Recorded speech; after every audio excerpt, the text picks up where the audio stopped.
Welcome to Vesper Shroud. In the Yukon, the darkness is older than the mountains, and it never forgets a face. People vanish without a trace, lights move with purpose, and voices echo from places no human should reach. Tonight, you'll hear true Yukon encounters from those who survived only long enough to tell their stories. If you're listening now, don't look away, because here, the moment you notice something, it's already noticing you. Story 1. Monster in the Mayo Mine Shaft Number 5. The tapping never stops, and after 3 months of listening to it every night, I finally understand that it is trying to communicate. My name is Marcus Webb, and I am a geological engineer working for Northern Minerals Corporation in the Yukon Territory. What I discovered in the abandoned silver mine near Mayo has cost me my career, my sanity, and possibly my life. This is the most terrifying true story I have ever lived through, and I need to tell someone before the thing behind that wall finally breaks through. It started last September when the company sent me to evaluate old mining operations for potential reopening. Silver prices were up, and management wanted to know if the Mayo site was worth the investment. The mine had been shut down since 1979, sealed up tight with concrete and steel, left to rot in the wilderness for over 40 years. Nobody wanted to tell me why it closed. I spent 2 weeks reviewing old records, trying to piece together the mine's history. Production had been strong through the 60s and into the 70s. Good ore quality, solid infrastructure, no obvious reason to abandon a profitable operation. But in the files, I kept finding references to shaft number 5.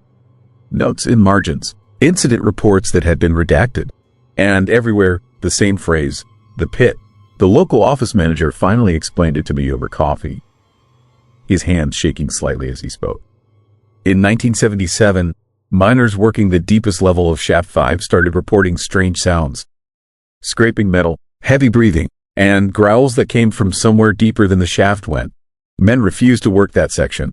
Equipment malfunctions became constant. 3 workers quit in 1 week, claiming they saw something moving in the darkness beyond their lights. Management tried to ignore it. Productivity was dropping, but they needed that silver. Then in January of 1978, a night shift supervisor named Frank Holloway went down into Shaft 5 alone to investigate the sounds. He never came back up. They found his hard hat and lunch pail at the edge of what miners called the pit, a natural cavern that opened off the main shaft and dropped into unknown depths. His lamp was smashed. His radio was destroyed, but there was no body, no blood, just deep gouges in the rock that looked like claw marks. They sealed Shaft 5 2 weeks later, poured concrete, welded steel plates, and shut down the entire mine within the year, claiming the ore had run out. But everyone who worked there knew the truth. Something was down in that darkness, and they had woken it up. I should have walked away from the project right then. Should have told the company the mine was too risky to reopen. But I'm a scientist. I believe in rational explanations. Geological instability, animal infestations, mass hysteria among isolated workers. I convinced myself there was a logical answer. So I went down there to see for myself. The mine entrance was overgrown with brush and trees, the concrete seal cracked from decades of freeze and thaw cycles. I had to use a jackhammer to break through, and the moment the hole opened up, cold air rushed out. Not just cold, freezing, like I had punctured the door to a massive refrigerator buried in the earth. And the smell, God, the smell, decay and minerals and something organic that made my eyes water. I should have stopped right there. But I had expensive equipment to justify, a report to file, and a stubborn need to prove I was not afraid of some old ghost story. I put on my respirator, checked my lights, and climbed down into the darkness.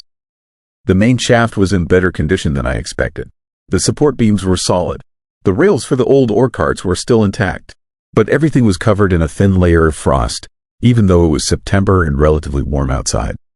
My breath fogged in the beam of my headlamp, and I could hear water dripping somewhere deep below. I followed the main shaft down for about half a mile, checking structural integrity and taking measurements. Then I reached the barrier, a solid concrete wall with steel plates bolted across it, completely blocking the passage. And stenciled across the concrete in faded red paint, Shaft 5 sealed by order, do not breach. I set up my equipment, geophones to measure seismic activity, microphones to record any sounds, temperature sensors. I was planning to monitor the site for 72 hours and then file my report recommending the mine stay closed. Simple, professional, safe. Then I heard the tapping. It was faint at first, barely audible over the hum of my equipment. A rhythmic sound, like metal striking stone. Tap, tap, tap, pause, tap, tap, tap, coming from behind the concrete wall. I checked my sensors. The geophones were picking it up. Regular impacts, precise timing, not random geological settling. Something was making that sound deliberately. I pressed my ear against the cold concrete and listened. The tapping continued, and now I could hear other sounds underneath it. Breathing, heavy and wet, like something large moving air through damaged lungs. And a low rumble that might have been a growl or might have been rocks grinding together deep in the earth. Every rational part of my brain said to leave, to pack up my equipment and get out of that mine immediately. But I needed to know. I needed to understand what was making those sounds. I examined the concrete wall more carefully. The sealant had cracked in several places, creating gaps just wide enough to shine a light through. I pulled out my high-powered flashlight, knelt down, and peered into one of the cracks. The beam cut through absolute darkness on the other side, illuminating dust and rock and something else. Something that moved. Just for a second, caught in the edge of my light, I saw a shape. Large, pale, wrong. It had limbs that bent at angles that should not be possible and skin that looked wet and translucent, like something that had never been exposed to sunlight. Then it jerked away from the light so fast I barely registered the movement, retreating into the deeper darkness of the pit. My heart was hammering as I stumbled backward, my hands shaking so badly I dropped the flashlight. It rolled across the floor, the beam spinning wildly, and in that chaos of light and shadow I saw them. Scratches, hundreds of scratches covering the concrete wall, deep gouges that had worn through the surface layer in places, revealing the aggregate underneath. Some were fresh, the exposed concrete still white and chalky. Others were old, stained dark with something that looked disturbingly like dried blood. Whatever was behind that wall had been trying to dig through for decades. The tapping stopped suddenly. The silence that followed was worse than the sound. I could hear my own breathing, loud and panicked inside the respirator. Could hear my pulse pounding in my ears. And underneath that, I heard something else. Footsteps. Heavy, dragging, moving closer to the wall from the other side. Then a sound that turned my blood to ice. A voice, human sounding but wrong, like someone speaking through a throat not designed for language. It said one word, drawn out and broken. Hungry. I ran. I grabbed what equipment I could carry and ran back up that shaft faster than I have ever moved in my life.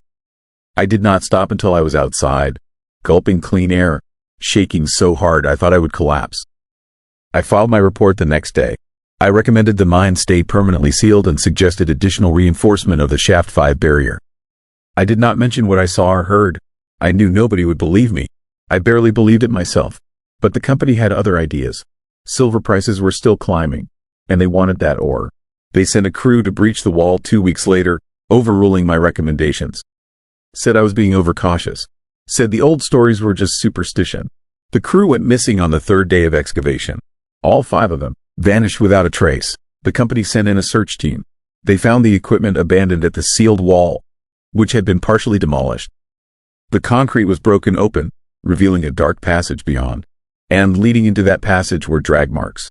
Long, parallel gouges in the rock floor, like something heavy had been pulled into the darkness. No bodies were ever recovered. The company sealed the mine again. Permanent closure this time. They paid off the families quietly, signed non-disclosure agreements, and buried the whole incident under layers of bureaucracy and legal protection. I was fired for filing an alarmist report that scared workers and caused financial losses. But I still have my equipment. The geophones I left running down there for those 72 hours. And the recordings they made are the most disturbing things I have ever heard. The tapping continues, every day, every night, regular as a heartbeat. But it has changed. The rhythm is different now, more complex. And when I run the audio through analysis software, I can see patterns. Mathematical patterns, prime numbers, Fibonacci sequences, things that should not occur naturally. Whatever is down there in the pit is intelligent, and it is trying to communicate. I have spent months studying these recordings, trying to decode the patterns. And 3 nights ago, I finally understood what it was saying. The tapping is not random. It is a message, repeated over and over. Let me out, let me out, let me out. And yesterday, the pattern changed again. Now it says something else. Something that has kept me awake for the last 48 hours, staring at my walls, jumping at every sound. I know where you live. I live in Whitehorse now, 200 miles from Mayo. There is no way anything from that mine could reach me here. But last night I heard tapping on my bedroom wall. Rhythmic tapping, the same pattern I have been listening to for months. I checked outside, no construction, no pipes, no explanation for the sound. And this morning, I found scratches on my door. Deep gouges in the wood, exactly like the ones on the concrete wall in Shaft 5.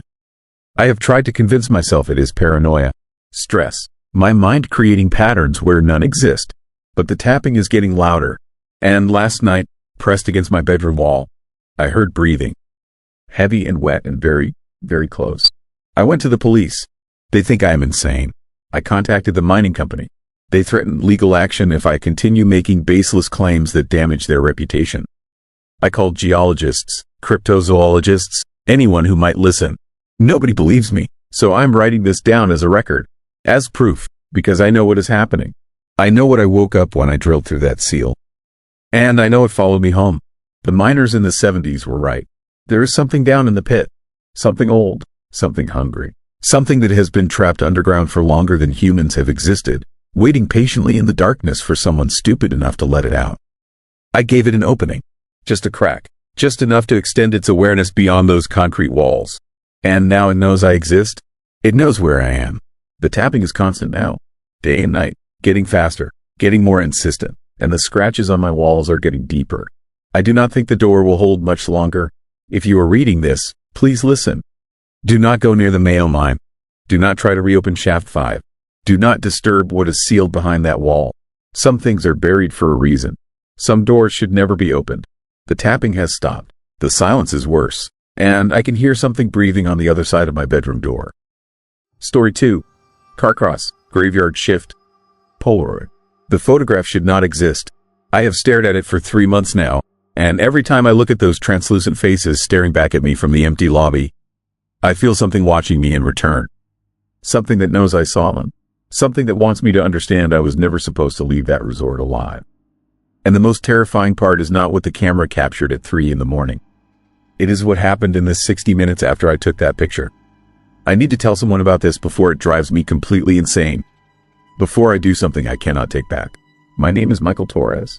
I am 42 years old, former security guard, and I have not worked a single shift since that night in Carcross. I cannot, because every time I close my eyes, I see those faces. And every time I am alone in the dark, I hear the sound of chairs scraping across hardwood floors. This happened last August at the old Caribou Hotel just outside Carcross in the Yukon. The place had been closed for renovation since the spring, and the owners needed someone to watch the property overnight to prevent vandalism and theft. The pay was decent, and the job seemed easy enough. Walk the perimeter every hour, check the doors and windows, take a time-stamped Polaroid of each major room to prove I was actually doing my rounds.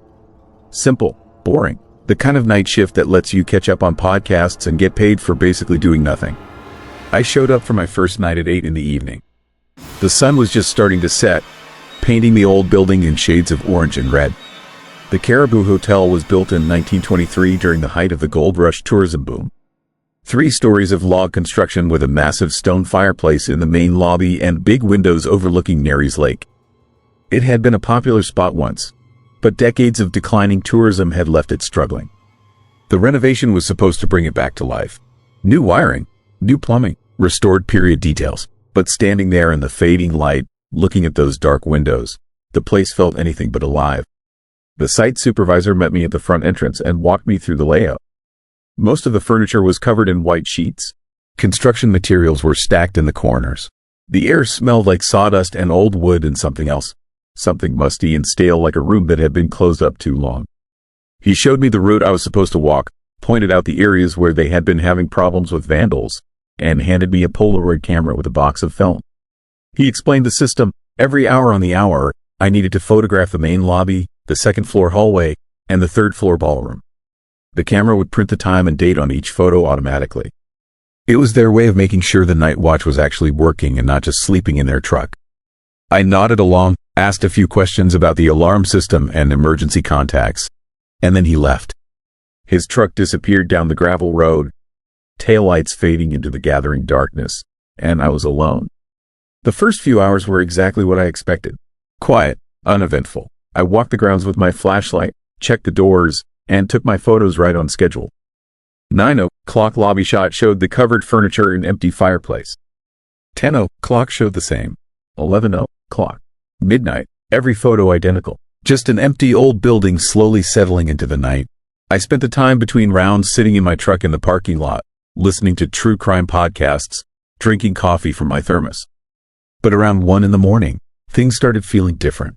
The temperature dropped fast. I could see my breath misting in the beam of my flashlight as I walked toward the building for my 1 o'clock round. The air felt heavy, oppressive, like the atmosphere before a thunderstorm. And it was too quiet. No insects, no birds, no wind, just a thick, suffocating silence that made my ears ring. I unlocked the front door and stepped into the lobby. My flashlight beam cut through the darkness, illuminating the sheet-covered furniture, the stone fireplace, the mounted elk head on the far wall. Everything looked normal, but something felt wrong. The air inside was even colder than outside, and I could smell something new underneath the sawdust and age. Something organic, rotting, like flowers left too long in stagnant water. I pushed the feeling aside, raised the Polaroid camera, and took my 1 o'clock photo. The flash filled the lobby with harsh white light for a split second, and the camera whirred as it spit out the developing picture. I shook it gently and waited for the image to appear. Empty lobby, check. I moved on to the second-floor hallway, took that photo, then climbed to the third-floor ballroom. Same routine. Everything normal. Everything quiet. By 2 o'clock, the creepy feeling had intensified. I was walking through the building, and I started hearing sounds. Soft creaking from the floorboards above me even though I was on the top floor. The distant sound of something being dragged across wood. At one point, I thought I heard music, faint and tinny like it was coming from an old radio playing somewhere deep in the building. But when I stopped to listen, it faded away. Just the building settling, I told myself. Old places make noise. It does not mean anything. The 2 o'clock photos showed nothing unusual. I finished my round and went back to my truck. But I could not shake the feeling that something was watching me from those dark windows. I sat there with the heat running, trying to focus on my podcast, but my attention kept drifting back to the building. To those empty windows that suddenly did not feel empty anymore. At 2:50, I grabbed my flashlight and camera and headed in for the 3 o'clock round. This time, I noticed something immediately. The front door was unlocked. I knew I had locked it after my last round. I always locked it, but the deadbolt was turned, and the door swung open easily when I tested the handle. My first thought was vandals. Someone had gotten inside while I was in my truck. I pulled out my phone, ready to call the police, and stepped into the lobby. The smell hit me like a physical force. That rotting flower scent was overwhelming now, mixed with something else. Smoke. Not fresh smoke like from a fire, but the stale smell of cigarettes and cigars from decades ago. And underneath it all, perfume. Cheap, heavy perfume like my grandmother used to wear. The kind that had not been popular since the 1950s. I swept my flashlight around the room, looking for signs of intrusion, and everything appeared untouched. The furniture was still covered. The construction materials undisturbed. No broken windows. No footprints in the dust. But the temperature had dropped even further. I could see frost forming on the windows, spreading in delicate crystalline patterns even though it was August and barely 50 degrees outside. I checked my watch. 2:59. Time for the 3 o'clock photo. I raised the Polaroid, aimed it at the lobby, and pressed the button. The flash went off, impossibly bright in the darkness, and for just a fraction of a second, I saw something. Shapes, dozens of shapes filling the room. And then the darkness returned, and I was alone again. My hands were shaking as I waited for the photo to develop. The camera whirred, the picture slid out. I grabbed it and held it under my flashlight beam, watching the image slowly appear. And what I saw made my blood turn to ice. Every chair in the lobby was occupied. Every single one. The furniture was no longer covered in white sheets. Instead, I was looking at the lobby as it must have appeared decades ago. Ornate Victorian chairs and sofas arranged around the fireplace, and sitting in every chair was a person. Men in suits and ties. Women in long dresses, all of them translucent. Their forms slightly blurred like a double exposure. And every single face was turned toward the camera. Toward me. Staring directly at the lens with expressions that ranged from curiosity to something darker. Something hungry. I stumbled backward, my flashlight dropping from my hand and clattering across the floor. The beam spun wildly, throwing shadows across the walls, and in those spinning shadows, I saw movement. The chairs I knew were covered and empty suddenly looked occupied. Dark shapes sitting perfectly still, watching me. I ran. I did not take the second and third floor photos. I did not lock the door behind me. I just ran through the darkness to my truck, threw myself inside, and locked the doors. I sat there with the engine running, every light on, staring at that photograph spread out on the passenger seat. At those faces, at the timestamp in the corner, August 14th, 3:00 a.m. I should have driven away right then. I should have called the supervisor and quit. But I needed to know if it was real, if what I had seen through the camera was actually there, or if I was losing my mind. So I waited. I sat in that truck for 55 minutes, watching the building, trying to see any sign of movement in the windows. And at 3:55, I forced myself to get out. The walk back to that front door was the longest walk of my life. Every instinct screamed at me to run, to get in my truck and never come back. But I had to know. I unlocked the door, stepped inside, and raised my flashlight. The lobby was empty, furniture covered in white sheets. No people, no Victorian chairs, just an abandoned building in the middle of renovations. I took another photo. 4:00, the flash lit up the room. And when the picture developed, it showed exactly what my eyes were seeing. Empty lobby, covered furniture, nothing unusual. Whatever had been there at 3:00 was gone. I finished my shift. I took my remaining photos. I locked up at 6 in the morning when the sun came up and the day crew arrived. I handed over the Polaroids to the supervisor, including the 3:00 shot. He looked at it for a long time, his face going pale, and then he told me something that made everything so much worse. This was not the first time. Over the past 3 months, they had gone through 7 night watchmen. Every single one had quit after a few shifts, and most of them had reported the same thing. Strange sounds, unexplained cold spots, and photographs showing things that should not be there. The supervisor pulled out a file folder and showed me pictures taken by previous guards. Different angles, different dates, but the same translucent figures, the same period clothing, the same faces staring at the camera. He told me the building, its history. In 1947, there had been a fire, a small fire in the kitchen that should have been easily contained. But something went wrong. The fire spread faster than it should have. The exits became blocked. 23 guests died that night, trapped in the lobby and the ballrooms, trying to escape. The official report blamed faulty wiring and poor emergency planning. But there were rumors, whispers that the fire had been deliberately set, that someone had locked the exits from the outside, that those people had been murdered. The hotel reopened 6 months later after repairs, but it was never the same. Guests complained about cold spots, about seeing figures in period clothing walking the halls, about waking up at 3 in the morning to the smell of smoke and the sound of people screaming. The hotel changed hands multiple times over the decades, each owner trying to shake the reputation, but the stories persisted. And now, with the building empty during renovations, whatever haunted this place had become more active, more aggressive. I quit that day. I told the supervisor I would not be coming back, and I left the Polaroid on his desk. But I made a mistake.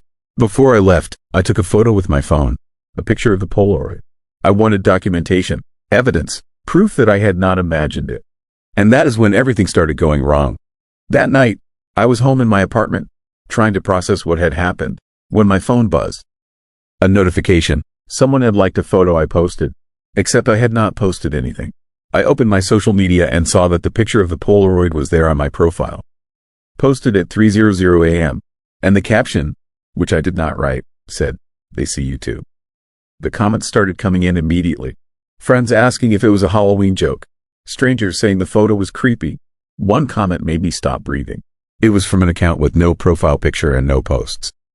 Just a username that was a string of numbers. And the comment said, "You should not have taken our picture. Now we know where you are." I deleted the post. I blocked the account. But it did not matter, because that night at 3 in the morning, I woke up to the smell of smoke and rotting flowers. My bedroom was freezing, and when I turned on the light, I saw frost on my windows spelling out words. "We see you." That was 3 months ago. Every night at 3 a.m., something happens. The temperature drops, the smell returns, and I hear sounds, footsteps in my apartment, chairs scraping, whispers. Last week, I woke up to find a Polaroid on my nightstand. A photo I did not take. It showed my bedroom, my bed, and sitting in the chair in the corner, barely visible, was one of those translucent figures from the hotel, staring at me while I slept. I do not know what they want. I do not know how to make it stop. But I know this. When you photograph the dead, when you capture them on film without permission, they see it as a violation. And they do not forget. They followed me home. And now, every night at 3 a.m., they remind me that I am not alone. That they are watching, waiting, and sooner or later, they are going to want me to join them in that lobby. To sit in one of those chairs. To stare at the next person foolish enough to take their picture. The Polaroid I left on the supervisor's desk disappeared. He said it was gone the next morning. No one took it. It just vanished. And last night, it reappeared on my kitchen counter. But it had changed. The image was different. All those faces were still staring at the camera. Still translucent. Still dressed in period clothing. But now, in the back row, barely visible, there was one more figure. And it was wearing the security uniform I wore that night. It is 3:02 a.m. right now. I can smell the smoke. Story 3: 48-hour mystery of the Johnson family cabin. I was the first RCMP officer to reach the Johnson family cabin after the call came in. And the terrifying sight that greeted me through that frosted window is something that still haunts every nightmare I have. It was November 7th, 1988, and I was stationed in Teslin, a small town in the Yukon territory where nothing much ever happened beyond the occasional drunk and disorderly or a hunting accident. When dispatch told me to check on the Johnson family, that their neighbor had reported seeing something disturbing through their cabin window, I expected maybe a medical emergency or a domestic dispute. What I found instead was so horrifying and inexplicable that my official report was sealed.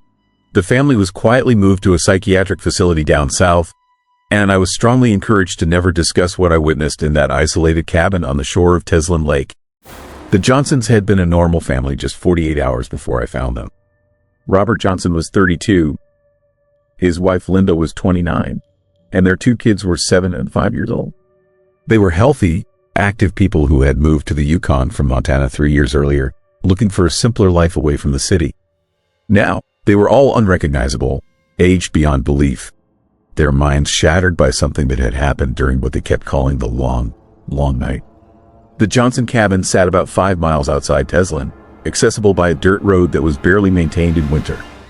It was a typical northern homestead, a log structure with a metal roof, surrounded by dense spruce forest on 3 sides and facing the frozen lake on the 4th. When I pulled up in my patrol vehicle around 2 in the afternoon, everything looked normal at first glance. Smoke was coming from the chimney. The family truck was parked outside, covered in fresh snow. But as I approached the front door, I noticed the windows were all frosted over on the inside, despite the smoke indicating the cabin was heated. That was my first clue that something was seriously wrong. The inside of windows only frost over like that when the humidity is extremely high and the temperature differential is severe. I knocked on the door and announced myself. No response. I tried the handle and found it unlocked. The moment I pushed that door open, the smell hit me. It was not decay or death, but something else, something I have never encountered before or since. It smelled like ozone mixed with something organic and wrong, like the air after a lightning strike combined with the scent of extreme old age. That particular smell of very elderly people in nursing homes. The interior of the cabin was a scene of absolute chaos and creeping dread. Furniture was overturned, personal belongings were scattered everywhere. The walls were covered in scratches, long gouges in the wood like someone had been clawing at them trying to get out. And in the center of the main room, huddled together on the floor wrapped in blankets, was the Johnson family. But they were not the Johnsons I had seen just 3 days earlier when Robert had stopped by the RCMP station to renew his hunting license.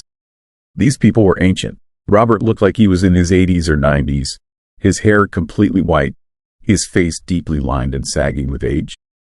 Linda was the same, transformed from a young, vibrant woman into someone who belonged in a senior care facility. The children were the most disturbing. They still had the small bodies of young kids, but their faces were those of elderly people, wrinkled and spotted with age, their eyes clouded and confused. They were all awake, rocking back and forth, mumbling the same phrases over and over. The long night, the dancing lights, they stole our time, they stole our time. I called for immediate medical assistance and tried to assess the situation while waiting for the ambulance to arrive from Whitehorse, which would take at least 2 hours. The Johnsons were responsive but completely disoriented.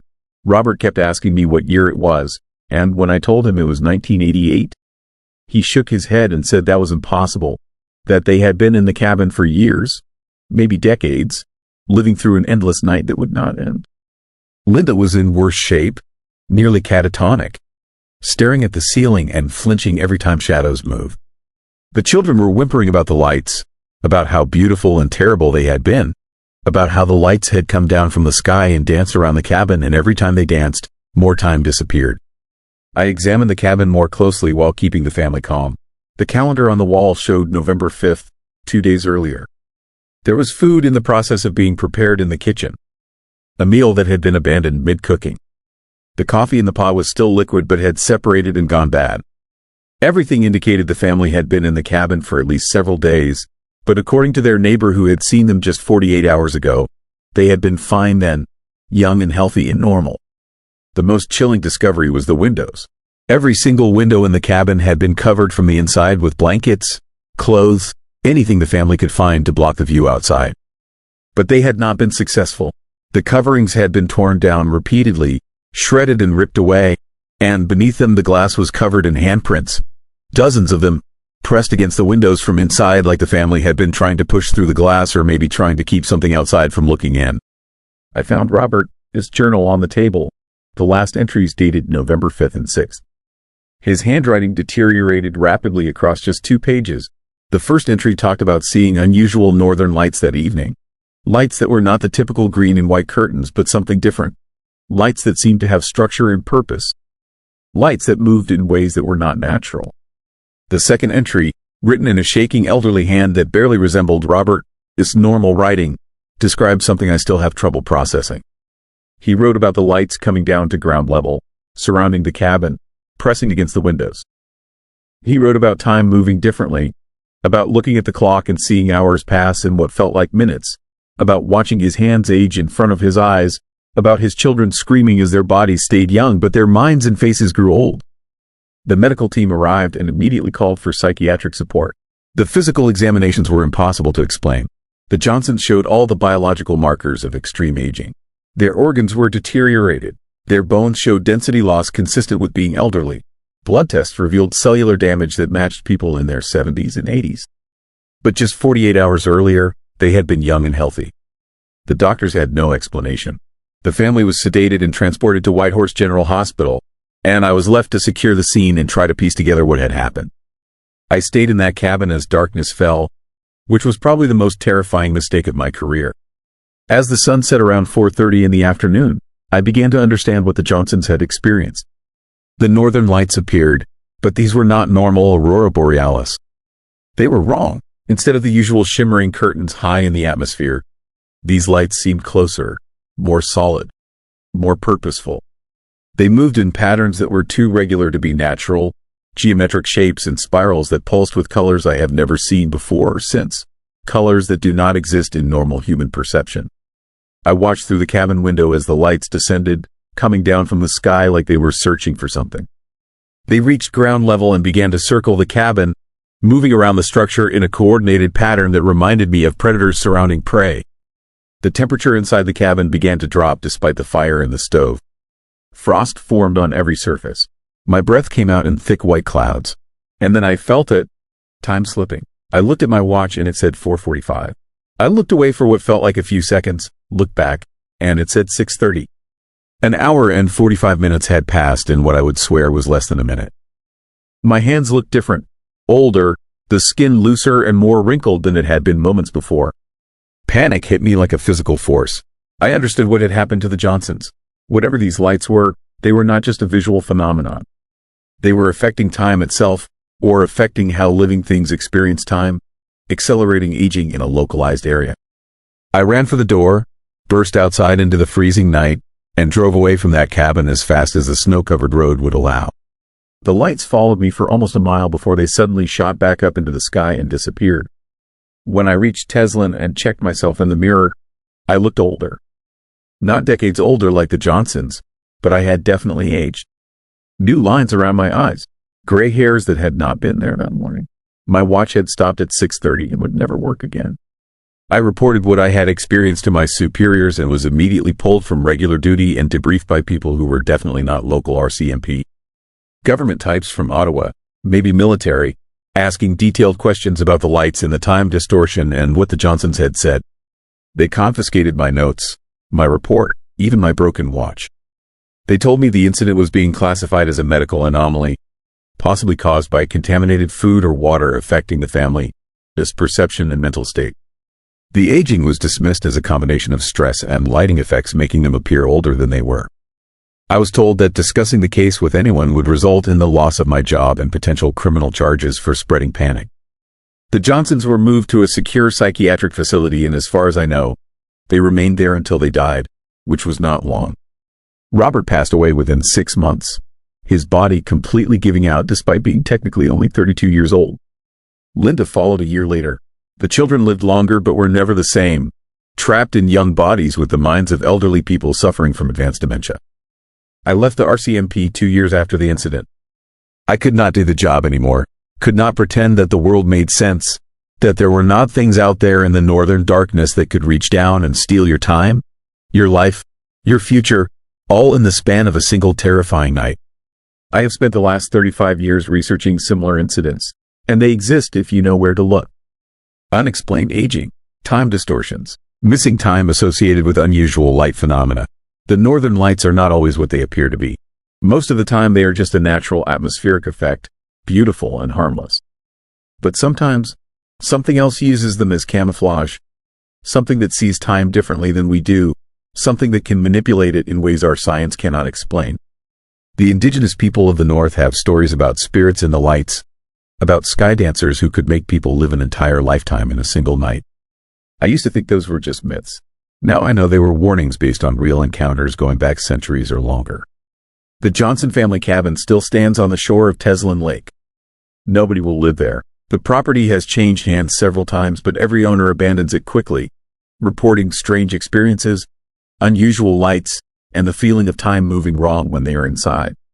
I drove past it a few years ago, my first time back to Teslin since 1988. The cabin looked the same, weathered but intact, and even in daylight it felt wrong, like the building existed slightly out of sync with normal reality. I did not stop. I just drove past and kept going, but as I looked in my rearview mirror, I swear I saw lights around the cabin even though it was 3 in the afternoon. Colored lights that pulsed and moved with that same terrible geometric precision I remembered from that night. Whatever happened to the Johnson family in their 48-hour nightmare is still happening. The phenomenon is still there, still active, still stealing time from anyone foolish enough to get too close. And the most terrifying part is that nobody in authority will acknowledge it. The official records say the Johnsons suffered a shared psychotic episode brought on by isolation and contaminated water. The truth is that they lived through years, maybe decades, compressed into 2 days. Their bodies and minds aged beyond recognition by something that used the dancing northern lights as a hunting ground. I am 68 years old now, but I look much older. The night I spent in that cabin took more from me than just a few hours. I can feel it, the way time sits differently in my body, the way I aged faster than I should have in the years that followed. Sometimes I wake up in the night and see colored lights moving across my ceiling, and I lie there frozen with fear, wondering if tonight is the night they come back to finish what they started. I think about the Johnson children, forced to live as elderly minds trapped in young bodies, dying confused and terrified without ever understanding what had been done to them. I think about Robert, his journal entry, his desperate scrawled words about watching his family age before his eyes while something outside danced and consumed their time like it was feeding on their lives. And I think about all the other cabins scattered across the Yukon and Alaska and northern Canada, isolated places where strange lights are seen and people disappear or come back changed. How many other families have experienced what the Johnsons went through? How many incidents have been covered up and classified and explained away? The dancing lights that stole their time are still out there. Still hunting, still feeding, and on cold northern nights when the aurora flares bright and strange, I wonder how many people are watching those beautiful lights right now, not knowing that sometimes the lights are watching back, measuring, calculating, deciding whether to descend and turn a single night into an eternity of horror. The long, long night the Johnsons described never really ended for them. And I fear it is waiting for all of us, patient and hungry, dancing in the darkness above, ready to steal our time whenever the conditions are right and the lights come down to feed once more. Story 4. Whistling Man of the Alaska Highway. Done. To pull over. The smell of rotting meat still fills my truck sometimes when I drive at night, and I can hear that eerie whistling in the wind even though I know the windows are sealed tight and the passenger seat where he sat remains empty except for the darkness that seems to gather there no matter how bright I keep the cabin lights. My name is Dale Morrison, and I have been driving commercial trucks for 23 years, hauling freight between Alaska and the lower 48 through some of the most isolated and unforgiving territory in North America. I thought I knew every danger these northern highways could throw at you. Black ice, avalanches, mechanical failures in sub-zero temperatures, wildlife crossings that could total your rig in seconds. I had heard all the trucker stories, the legends and warnings that get passed around at truck stops and way stations, most of which I dismissed as entertainment or exaggeration. But there was one warning that every driver who ran the Alaska highway took seriously, one story that was told in hushed voices with genuine fear behind the words. Never pick up the whistling man near Destruction Bay. Never stop if you see him on the shoulder, no matter how bad you feel about leaving someone stranded in the cold. And if you do stop, if you make that mistake, you pray to God he does not get in your truck. Because once he does, something changes, something breaks in the fabric of your reality, and you will spend the rest of your life wondering if you made it out at all or if you are still driving that dark highway with him sitting beside you, whistling that awful tune. I heard the story 100 times before it happened to me. An old man in his 70s or 80s, wearing a red and black plaid shirt that looked like it had not been washed in decades, standing on the shoulder of the Alaska highway somewhere near Destruction Bay in the Yukon territory. He would be thumbing for a ride, and if you looked closely you could see him whistling, his lips pursed and moving, though you could not hear the sound until you stopped. Drivers who picked him up all reported the same thing. He would climb in, smile with yellow teeth, and start whistling a melody that sounded familiar but wrong. Notes that were almost recognizable but slightly off-key in a way that made your skin crawl. Then, anywhere from 5 minutes to an hour later, he would simply vanish. One moment sitting in the passenger seat, the next moment gone, leaving nothing behind except a smell of decay and spoiled meat that would linger in the cab for days or weeks. But worse than the smell was the feeling he left behind, a sense of dread and wrongness that would follow drivers for months or years, a paranoia that they had brought something back with them, something that was still watching them from the shadows of their own trucks. I had always been skeptical. I figured it was an urban legend, something bored truckers invented to pass the time, or maybe a real hitchhiker who had died decades ago and whose story had grown in the telling until it became supernatural. I never expected to see him myself, and I certainly never expected to make the mistake of stopping. It happened in November of 2021, during one of my regular runs from Anchorage to Whitehorse. I was driving a Kenworth loaded with construction equipment, making good time despite the early winter conditions. The highway was mostly empty, just the occasional vehicle passing in the opposite direction, endless forest pressing close on both sides, and that vast northern sky that makes you feel small and insignificant. I was about 30 miles south of Destruction Bay when my headlights caught him. An old man standing on the shoulder, right hand raised with thumb out in the universal sign for hitchhiking, left hand in the pocket of a red and black plaid shirt that looked filthy even from a distance.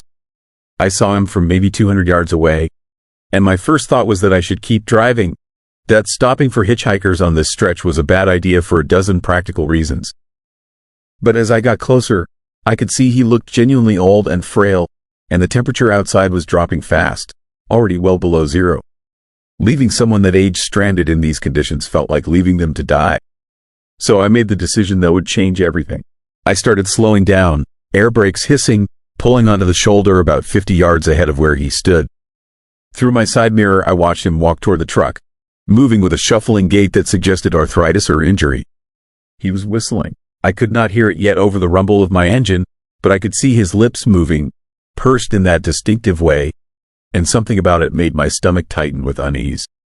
I told myself I was being paranoid, that this was just an old guy who needed help, that the stories were nonsense. He reached the passenger door and looked up at me through the window, and I got my first clear look at his face. He was ancient, skin weathered and lined like old leather, eyes roomy and pale, yellow teeth visible, and a smile that was trying to be friendly but came across as predatory. His plaid shirt was stained with things I did not want to identify, and he smelled bad even through the closed door, a sour combination of body odor and something sweet and rotten. I should have driven away right then. Every instinct was screaming at me to put the truck in gear and leave him standing there.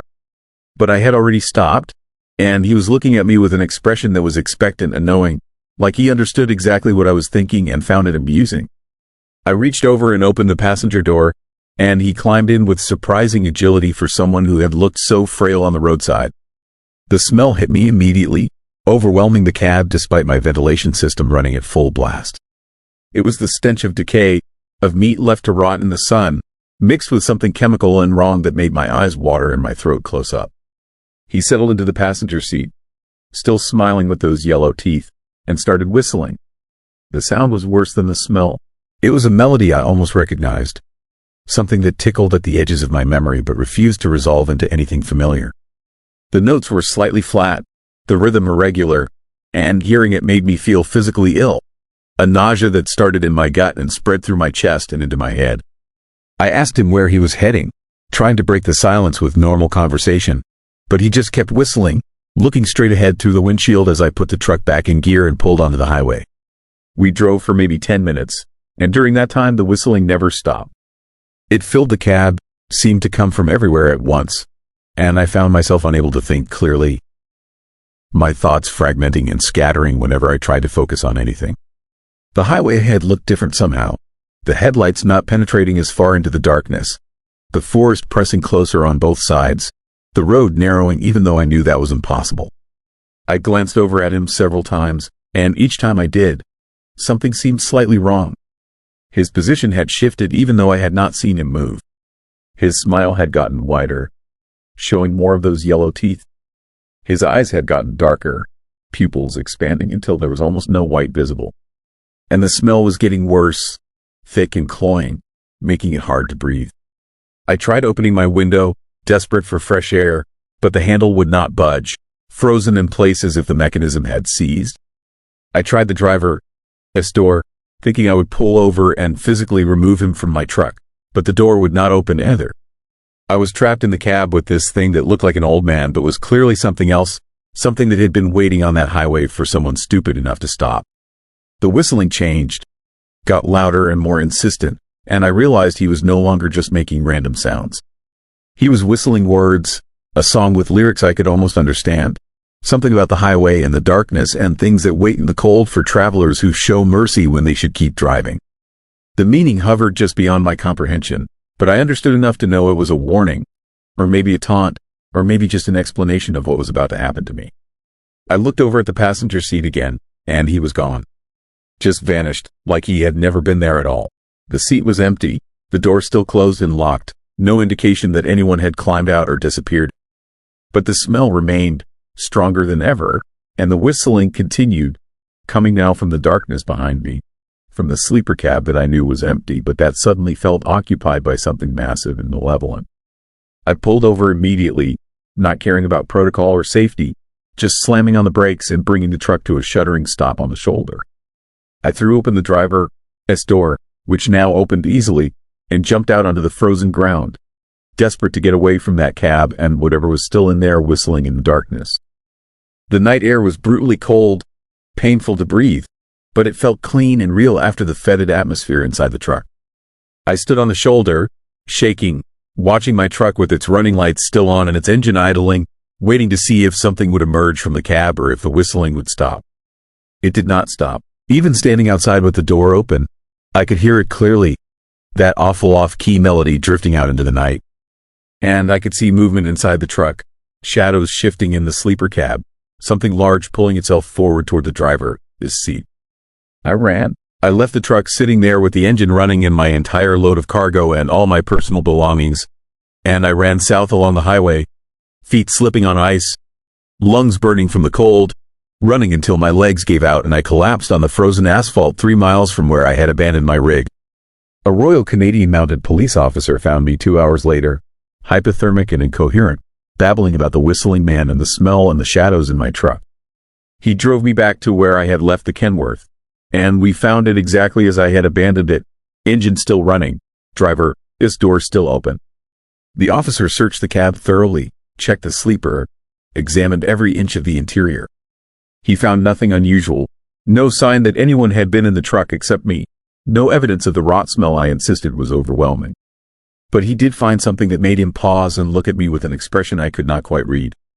On the passenger seat, pressed into the fabric, was a dark stain that looked like it had been there for years, oils and filth ground deep into the material, and scratched into the plastic of the dashboard, barely visible but definitely present, were words in a shaky hand.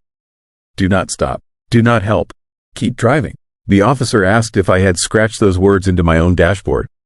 I told him no, that I had never seen them before, that my truck had been pristine until tonight. He did not believe me. He filed a report citing exhaustion and possible hallucination, drove me to the nearest town, and arranged for my truck to be driven to a service station. I never drove that Kenworth again. I had the company assign me a different rig, told them the old one had mechanical issues, refused to go into details. But even in the new truck, I sometimes smell that rot, faint but unmistakable, especially when I drive the Alaska Highway at night.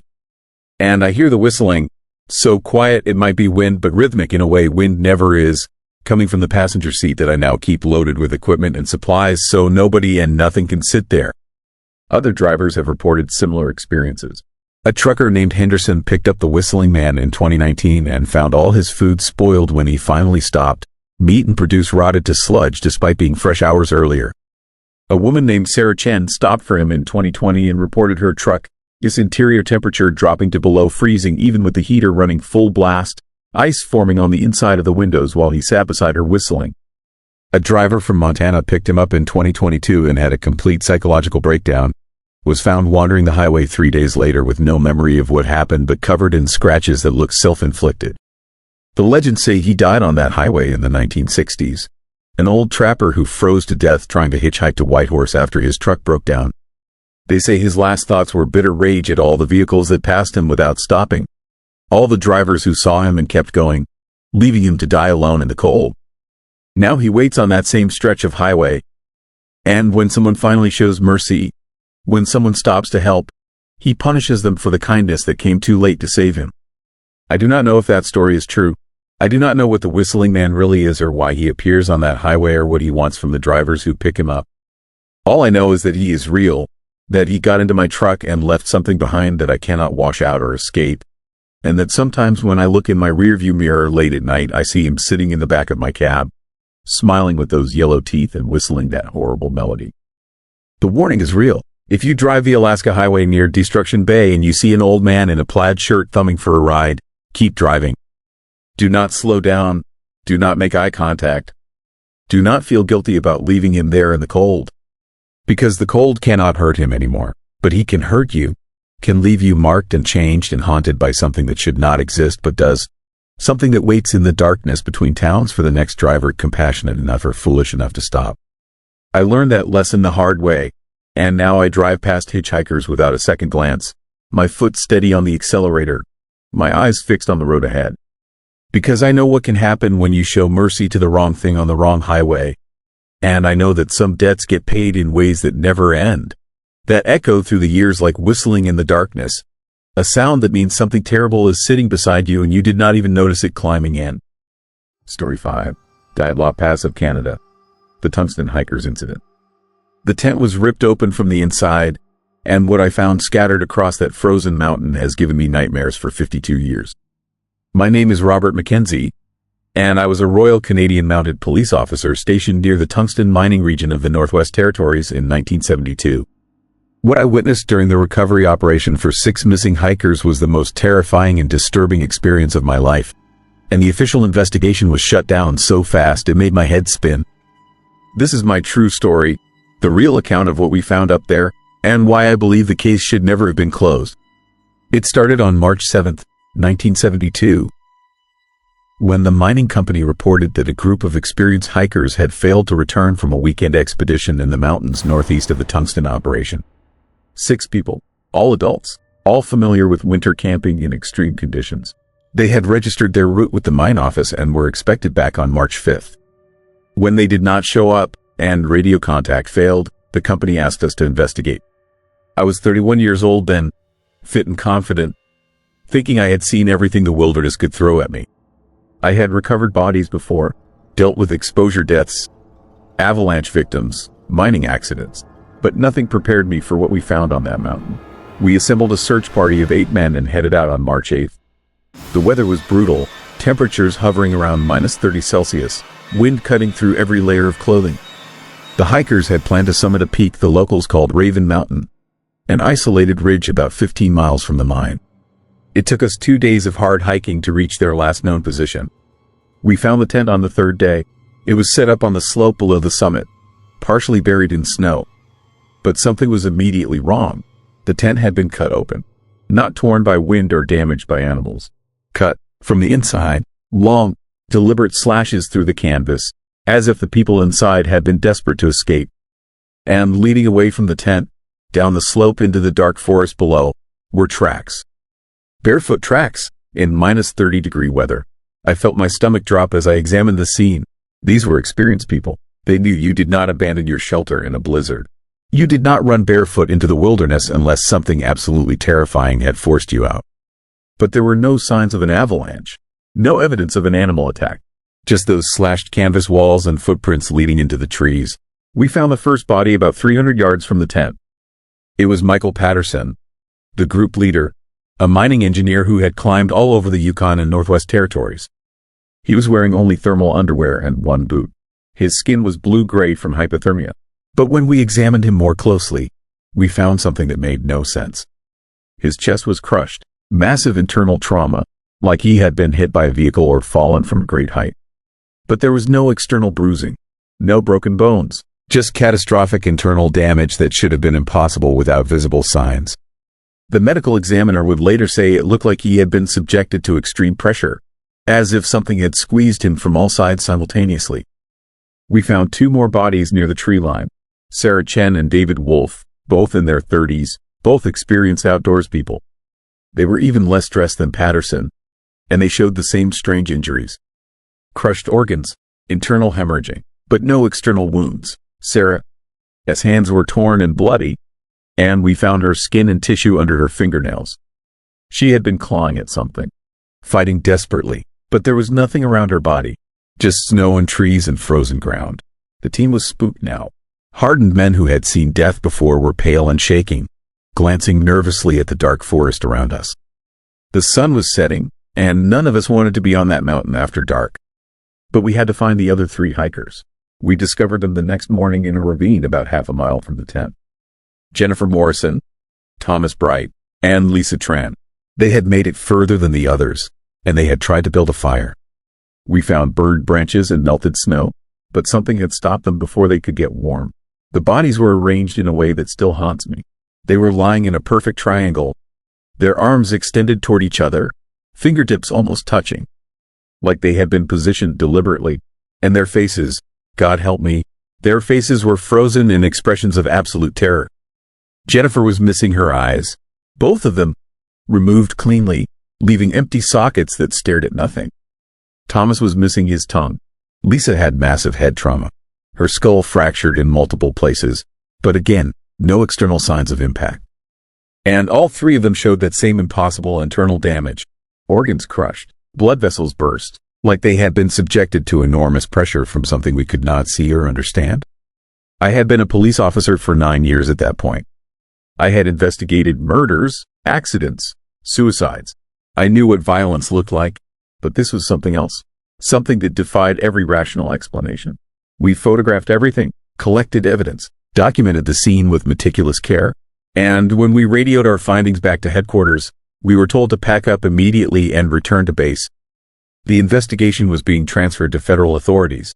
We hiked back down that mountain in silence, each of us lost in our own thoughts, trying to process what we had seen. And when we reached the mining settlement, we found military personnel waiting for us. Canadian Armed Forces. They confiscated our evidence, our photographs, our notes. They interviewed each of us separately, taking statements that we were ordered never to discuss publicly. The official report, released 6 months later, concluded that the hikers had died of exposure after abandoning their tent due to an avalanche threat. The internal injuries were attributed to the bodies being crushed under snow. The strange arrangement of the bodies was not mentioned. The missing eyes and tongue were listed as animal predation. It was a lie, every word of it. There was no avalanche, the slope was stable, and no animal had touched those bodies. I have seen what bears and wolves do to human remains. This was not that. I tried to speak up, tried to tell people that the official story was wrong. I was transferred to a remote posting in the Arctic within a month and strongly encouraged to drop the subject. 3 other members of the search party died within 2 years under suspicious circumstances. Accidents, they said. Coincidence. I learned to keep my mouth shut. But I never forgot what I saw on that mountain. Over the years, I have done my own research. I found similar incidents, cases where experienced hikers died under impossible circumstances with the same strange injuries. The Dyatlov Pass incident in Russia in 1959. The Kamar-Daban deaths in 1993. Dozens of others scattered across remote mountain ranges worldwide. All of them showed the same pattern. Tent abandoned in panic. Bodies found partially dressed in extreme cold. Massive internal trauma without external wounds. And in many cases, missing body parts removed with surgical precision. Something is up there in those mountains. Something that does not want to be found but occasionally encounters humans who wandered too far into its territory. And when that happens, people die in ways that cannot be explained by natural causes. I am 83 years old now.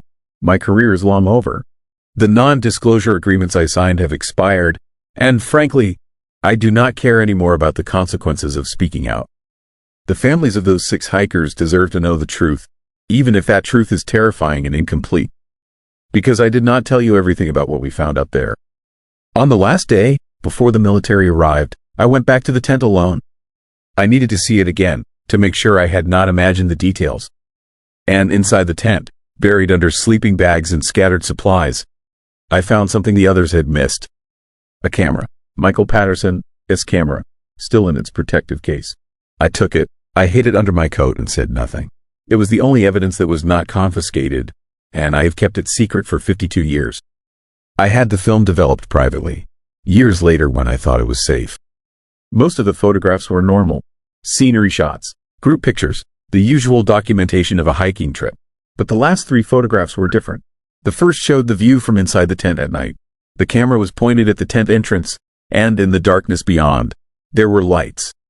Not stars or aurora. These were closer, brighter, moving in patterns that made no sense. The second photograph showed the same view, but the lights were closer now. And you could see shapes in them. Tall shapes, wrong shapes, things that looked almost human but stretched and twisted in ways that hurt to look at. The third photograph was mostly black. But in the very center, illuminated by what must have been the camera flash, was a face. If you could call it that. It was pale and smooth and featureless except for dark hollows where eyes might be. And it was inches from the camera lens, as if it had been leaning into the tent when the picture was taken. That was the last photograph on the roll. Whatever happened next, Michael Patterson did not have time to document it. I have those photographs locked in a safety deposit box. I have never shown them to anyone, because I know what would happen. They would be confiscated, destroyed. And I would disappear, just like the others who tried to speak out. But I am old now, and I will not be here much longer. So I am telling this story, putting it out there for anyone who will listen. The Tungsten hikers incident was not an accident. Those 6 people did not die of exposure. They encountered something on that mountain. Something that should not exist. And it killed them in ways we cannot understand. The case was never really closed. It was buried. And I believe there have been other incidents since then. Other deaths in remote places that follow the same pattern. But the authorities will not investigate, will not acknowledge, because the truth is too terrifying to accept. Last week, I received a letter with no return address. Inside was a single photograph, a recent photograph taken with a digital camera. It showed Raven Mountain, the exact slope where we found the tent in 1972. And standing on that slope, barely visible against the snow, was a tall, thin shape that should not be there. On the back of the photograph, someone had written a single word in handwriting I did not recognize. Soon. I do not know what that means. I do not know who sent it, but I can feel it now, the same dread I felt 52 years ago on that frozen mountain. The sense that something is watching, something is waiting, something is coming closer. The official story says those 6 hikers died of natural causes in a tragic accident. But I was there. I saw what was done to them. And I know the truth. There is something in those mountains that kills without mercy and without reason. Something that has been there longer than humans have existed. And it is still there, still waiting, still hunting anyone foolish enough to wander into its territory. I am telling this story because people need to know, need to understand that there are places in this world where we do not belong, where the rules we think govern reality break down, where things exist that should not be possible. And if you ever find yourself camping in remote mountains, and you hear strange sounds in the darkness, and you see lights moving where lights should not be, do not investigate. Do not try to understand. Just run. Run as fast and far as you can and pray that whatever is out there has not noticed you yet. Because if it has, no amount of experience or preparation will save you. The photographs are still in that safety deposit box. And when I die, they will be released to the public. Maybe then someone will finally take this seriously. Maybe then there will be a real investigation. But I suspect the truth will be buried again. Because some secrets are too dangerous to acknowledge. Some horrors are too terrible to face. And some things in the darkness should never be disturbed. Story 6. Radio transmission from the 1898 gold rush. Recorded. The voice on my radio should have been impossible. I heard a man begging for food in a transmission that was crystal clear, describing landmarks that vanished over a century ago, using equipment that did not exist in his time. And the most terrifying part is not that I recorded it. It is that when I tried to help him, when I followed his coordinates to find him, I discovered something so disturbing that I have not turned on my radio since. Some signals are not meant to be answered. Some voices calling out in the darkness should be left alone. My name is David Chen. I am 51 years old, and I have been a ham radio operator for 28 years. It started as a hobby when I was in college, a way to connect with people around the world from my dorm room.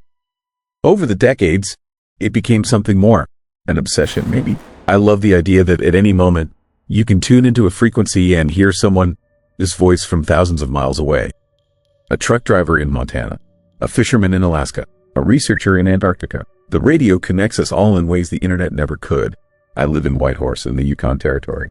It is isolated up here, which makes it perfect for radio work. Less interference, clearer signals. On a good night, I can pick up transmissions from across North America and sometimes even further. I have my setup in the basement of my house. Multiple transceivers, several antennas mounted on the roof, thousands of dollars worth of equipment that lets me scan frequencies most people never even know exist.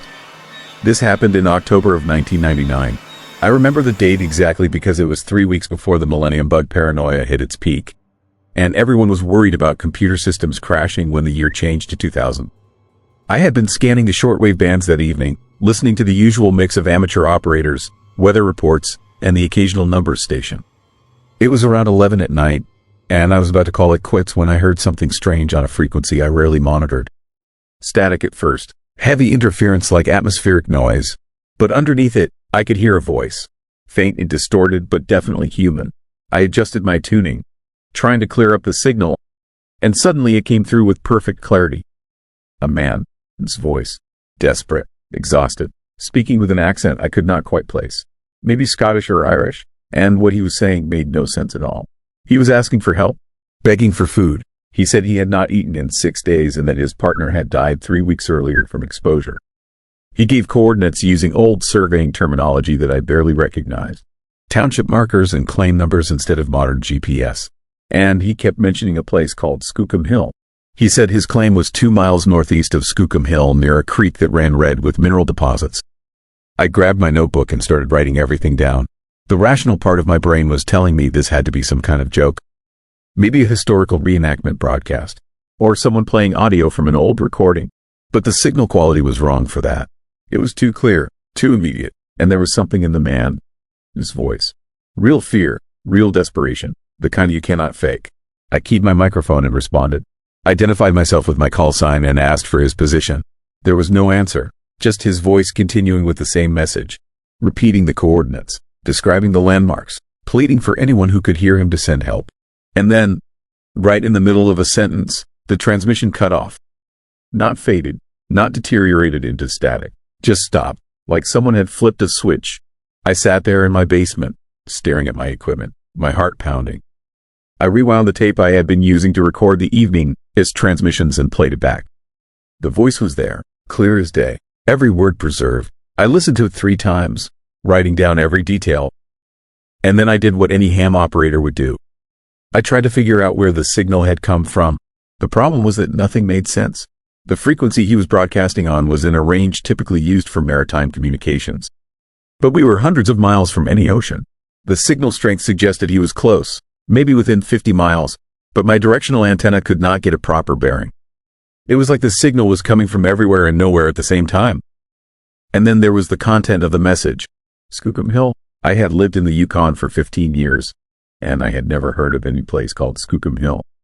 I spent the next 3 hours searching through maps, both modern and historical. I checked mining records. I called a friend who worked for the territorial government. Nothing. No location by that name anywhere in the Yukon or Alaska. But I did find something disturbing. In the archives of the Yukon Historical Society, I discovered references to a prospector named William Mackenzie who had disappeared in December of 1898. He had been working a claim in a remote area north of Whitehorse, and when the spring thaw came, other miners found his camp abandoned. His partner's body was discovered frozen in their tent, but Mackenzie himself was never found. And according to the old records, the indigenous people in that area had called the place where he was camped Skookum Hill. The name meant strong or powerful in the Chinook trade language. But here's where it gets truly unsettling. Mackenzie had disappeared 26 years before commercial radio broadcasting even began. 30 years before portable radio equipment existed. There was no way he could have sent a radio transmission in 1898. It was technologically impossible. I should have stopped there. I should have filed the recording away as an unexplained anomaly and moved on. But I could not. That voice kept playing in my head. The desperation, the fear. And I kept thinking, what if somehow, impossibly, this was real? What if some aspect of that transmission from over a century ago had gotten trapped somehow and was still broadcasting? Echoing through time, I decided to search for the location he had described. Using the old township markers from his transmission and the historical references to Skookum Hill, I triangulated a rough area about 40 miles north of Whitehorse.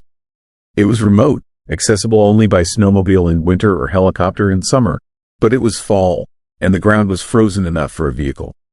I loaded my truck with camping gear, my portable radio equipment, and a GPS unit, and I headed out on a Saturday morning. The drive took 3 hours on logging roads that had not been maintained in years. The forest up there is dense and dark even in daylight. Massive spruce and pine trees that block out the sky. By the time I reached the area I had calculated from the old maps, it was early afternoon, and the temperature was dropping fast. I parked my truck and started hiking in the direction the coordinates suggested. I found the creek within an hour. It matched the description from the transmission. A narrow stream with water running over reddish rocks stained by iron deposits. I followed it northeast, my portable radio scanning frequencies, hoping to pick up something. Anything. The forest was silent except for my footsteps crunching through the frost-covered underbrush and the distant sound of water over rocks. And then I saw it, the cabin, or what was left of it. A collapsed structure of rotted logs barely visible under decades of moss and fallen branches. I approached slowly, my heart hammering, and pulled away some of the debris. Inside were the remains of a camp. Rusted tools, the skeleton of a wood stove, and something that made my blood run cold. A pile of bones in the corner. Human bones, still wearing the rotted remains of clothing from the 1890s. I backed away and pulled out my radio. I had it set to the same frequency where I had heard the original transmission. At first, there was nothing but static. But as I stood there in that clearing, surrounded by those ancient trees with the ruins of that cabin in front of me, the static began to change. It developed a pattern, a rhythm, and then I heard it again. That same voice, clearer now, stronger. He was still asking for help, still describing his location, but now I could hear other things in the background of his transmission. Sounds that had not been there before. Wind howling, something that might have been wolves. And underneath it all, another voice. Faint and distant, screaming. I tried to respond. I keyed my microphone and told him I was there, that I had found his camp, that help was coming. But just like before, there was no acknowledgement. The message just kept repeating. And then I heard something that made me realize the horrible truth. In the background of his transmission, barely audible, I heard a sound I recognized. The beep of my own radio. The confirmation tone it makes when you key the microphone. I was hearing myself in his broadcast. My attempt to respond to him was somehow part of his original message. Like time had folded in on itself. Like past and present were bleeding together in that place. I ran. I crashed through the forest back to my truck. My radio still in my hand, still broadcasting that impossible signal. I could hear him getting more desperate now. He was saying he could hear someone. That there was a voice trying to reach him but he could not understand it. He was begging whoever it was to help him, to save him. I made it to my truck and drove away as fast as I could on those terrible roads. The signal faded as I put distance between myself and that place, but it did not disappear completely. I could still hear him. Fainter now, just a whisper under the static. Still asking for help. Still trapped in whatever nightmare had claimed him over a century ago. When I got home, I did something I probably should not have done. I contacted a physics professor at the University of British Columbia. I sent him the recording without explaining where it came from or what I thought it might be. I just asked him to analyze the signal properties and tell me what he found. His response came back 2 weeks later, and it confirmed my worst fears. According to his analysis, the signal had properties that should not exist. The modulation was wrong for 1999 technology. It was analog in a way that matched equipment from the 1920s or 30s. But the voice patterns showed no signs of being a recording. They had all the characteristics of a live broadcast: pauses, breath sounds, natural variations that you do not get from playback. He said the only explanation would be if someone in 1999 was using antique equipment to broadcast a live performance. But even that did not explain the temporal anomalies he detected in the carrier wave. Fluctuations that suggested the signal was somehow coming from multiple time periods simultaneously. I have never been back to that clearing. I have never tried to pick up that frequency again. But here's what keeps me awake every night. Here's what fills me with a dread so deep I can barely function. The recording I made that night in October 1999 is still in my archives. I have played it dozens of times, and every time, I hear something new in the background. New details, new sounds, and 3 months ago, I heard something that made me stop the tape and sit there in silence for an hour. Behind William McKenzie's voice, behind the wind and the wolves and the screaming, there is another sound. A voice calling out, speaking with a modern accent, speaking with my voice. And what it is saying is this: I am here. I found your camp. Help is coming. But I recorded that message in October of 1999. And according to the historical records, William Mackenzie died in December of 1898. Which means for over a year, he was hearing my voice promising help that never came. He was listening to me telling him I was coming, that I had found him, that everything would be okay. And he died waiting. He died believing I would save him. I understand now what that place is. It is not just a location. It is a trap, a fold in time where past and present intersect, where radio waves do not travel through space but through years, through decades, through the barriers that separate the living from the dead.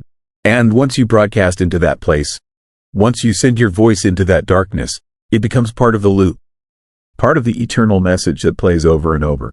Last week, my radio turned itself on in the middle of the night. I was asleep, and the sound woke me. That same frequency, that same static, but this time, the voice was different. It was my voice, calling for help, giving coordinates, describing a location near Skookum Hill, begging anyone who could hear to send assistance. I have not been back to that clearing in 24 years. I am sitting in my house in Whitehorse right now. But somewhere, in some fold of time, some version of me is trapped there. Broadcasting, waiting, just like William Mackenzie, just like everyone else who tried to answer that impossible signal. The radio is on again. I can hear it downstairs. And the voice calling for help is getting clearer. It sounds exactly like me. Story 7, Black Suitcase of Whitehorse. A serial killer, his trophies. I was the detective who opened that black suitcase by the Yukon River in 2003, and the terrifying collection of photographs I found inside changed everything I thought I knew about unsolved disappearances in the north. It was May 7th, early spring, when the ice was finally breaking up and the river was running high with meltwater. A fisherman had spotted the suitcase wedged between rocks on the riverbank about 3 miles downstream from Whitehorse, partially submerged and covered in mud. He called it in thinking it might contain evidence from a crime. And he was more right than he could have imagined. When I arrived at the scene with my partner, the suitcase looked old, maybe from the 1970s or 80s based on the style, made of hard black leather that had weathered badly but had somehow stayed mostly intact. The lock was broken, corroded by water and time. I remember the smell when I first opened it, that distinctive odor of old paper and something else underneath. Something chemical and unsettling, like developing fluid or preservatives. Inside were photographs, hundreds of them, and every single one was a nightmare waiting to be understood. The photos were organized in clear plastic sleeves, protected from water damage, arranged chronologically based on the clothing and vehicles visible in the backgrounds. The earliest images appeared to be from the late 1950s or early 60s, faded color shots with that distinctive vintage look. The most recent were from the late 90s, maybe early 2000s. All of them showed people, individuals or sometimes small groups, photographed from a distance without their knowledge. Candid shots taken with telephoto lenses, capturing moments of everyday life. People getting into cars, walking down streets, sitting in restaurants, standing outside their homes. The subjects ranged in age from teenagers to elderly people, men and women both. No obvious pattern to their selection except for one chilling detail I noticed after examining the first few dozen photos. Every single person in these photographs looked directly at the camera in at least one shot, like they had sensed they were being watched, like they had felt the presence of whoever was documenting them and had turned to look for just a moment before the shutter clicked. The expressions on their faces in those moments ranged from curious to confused to visibly afraid. My hands were shaking as I went through the collection. This was not normal surveillance photography. This was not a private investigator or even a stalker focused on one victim. This was something far more disturbing. The scope was massive, covering decades and spanning huge geographic areas.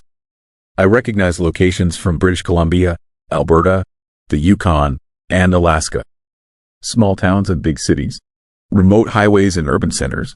Whoever had compiled this collection had been traveling extensively, selecting targets across thousands of miles, documenting them with patience and care.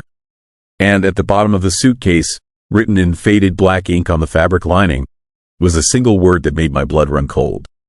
Mine. Just that one word, but it carried such weight of possession and threat that I understood immediately what I was looking at. These were not just photographs. These were trophies. This suitcase belonged to a serial predator, someone who had been hunting people across Western Canada and Alaska for over 40 years. And these images were their collection, their way of remembering and reliving whatever they had done to these victims.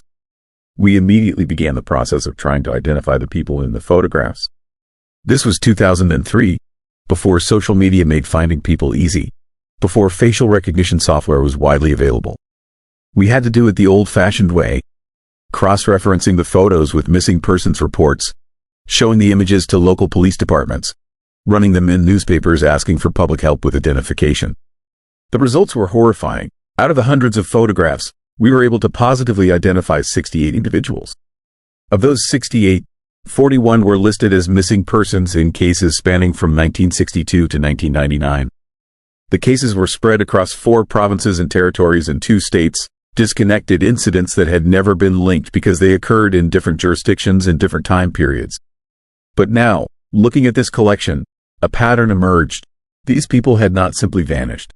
They had been selected, watched, documented, and then taken by someone who had been operating successfully for decades without being caught or even suspected. The photographs themselves were disturbing beyond just their content. Many of them showed the same individual across multiple images taken over periods of weeks or even months, suggesting extended surveillance before whatever happened next. I found one series that particularly haunted me. A young woman, maybe 25 years old, photographed outside a grocery store in Prince George, British Columbia. The date stamp on the photo developer, S-Mark, showed July 1976. There were 12 photos of her in the collection, taken over what appeared to be about 2 months. In the early images she looked normal, happy, unaware. In the later images, her expression changed. She looked tired, nervous, constantly looking over her shoulder. In the final photograph, taken outside her apartment building, she was staring directly at the camera with an expression of pure terror, like she finally understood that someone was watching her and that she was in danger. She was reported missing in September 1976. Her body was never found. And she was just one of dozens with similar photographic sequences. We established a task force to investigate the suitcase and its implications. Federal authorities got involved. The FBI sent specialists from their behavioral analysis unit to create a profile of whoever had compiled this collection. The profile that emerged was chilling. We were looking for someone highly intelligent and organized, someone who could blend into different communities, someone with resources to travel extensively and time to conduct prolonged surveillance. Someone who had been active since at least the late 1950s, which meant they were likely elderly now or possibly even dead. The forensic analysis of the suitcase itself provided frustratingly little information. No fingerprints, probably wiped clean before it was discarded. No DNA evidence that was not degraded by water and time. The photographs themselves had been handled with gloves, no prints on the glossy surfaces. Even the handwriting analysis of that single word, mine, came back inconclusive. Too little writing to make a definitive match.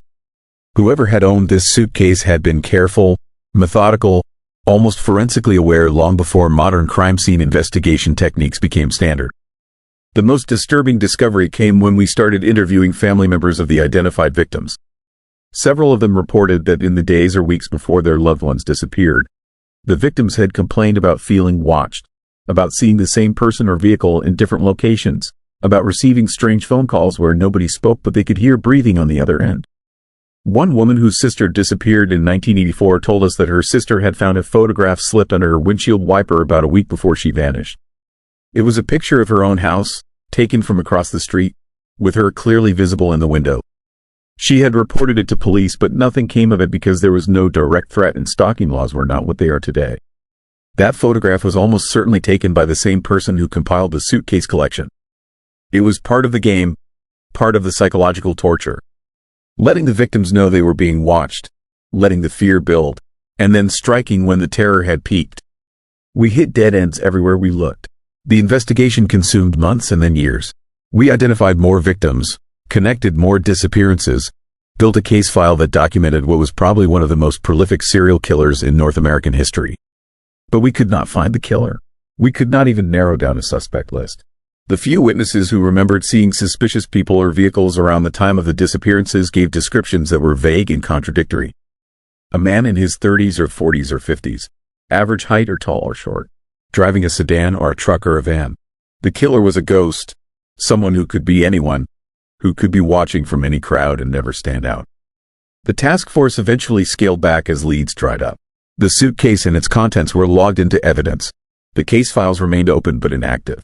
And I was left with nightmares about those photographs, about all those faces staring at the camera in that moment of recognition, knowing they were being hunted. The question that has haunted me for 20 years is why the suitcase was discarded. Serial killers do not typically abandon their trophies. These collections are deeply important to them, psychologically necessary for reliving their crimes. So why would someone who had carefully maintained this archive for over 40 years suddenly throw it in the Yukon River? The most likely explanation is that the killer died, and someone else found the suitcase and realized what it contained. Maybe a family member or a caregiver who discovered it among the belongings of an elderly patient or deceased relative.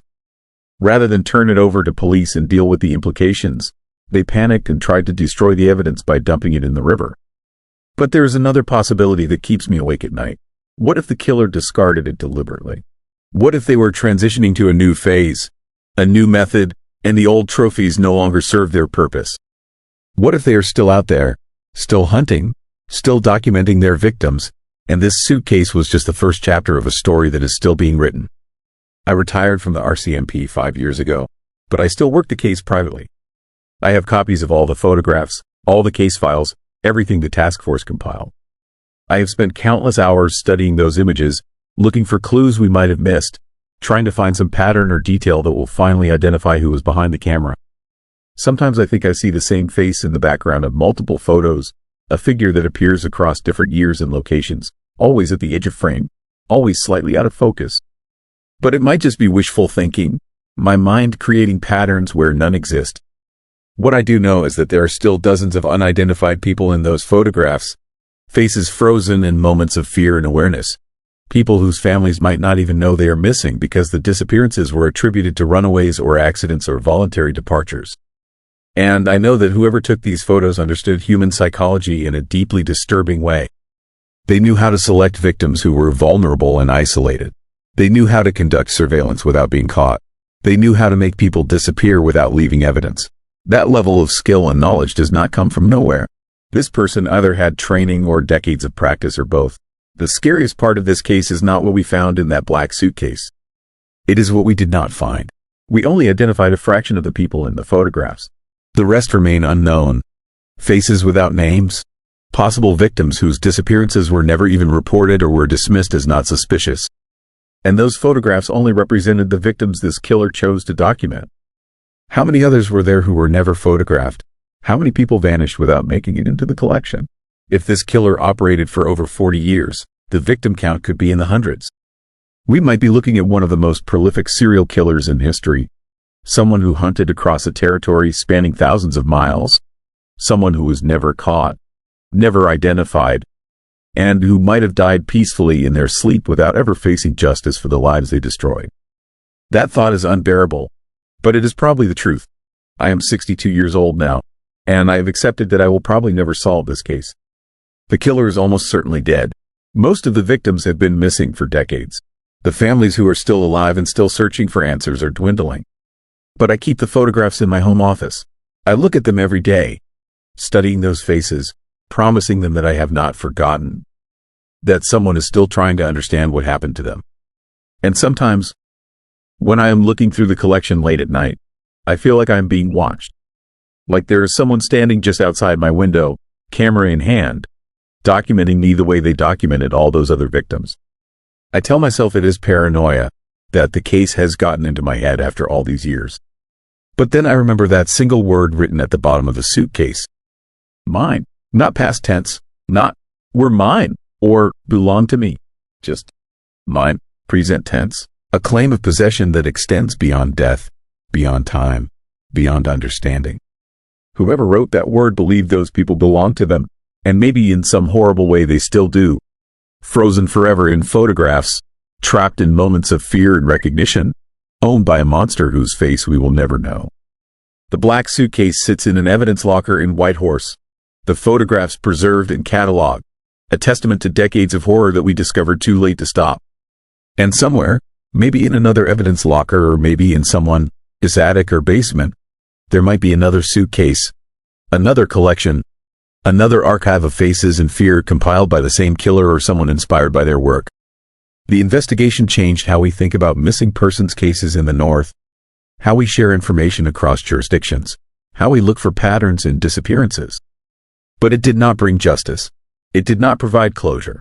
It just revealed that evil can operate in plain sight for decades if it is patient and careful and lucky enough.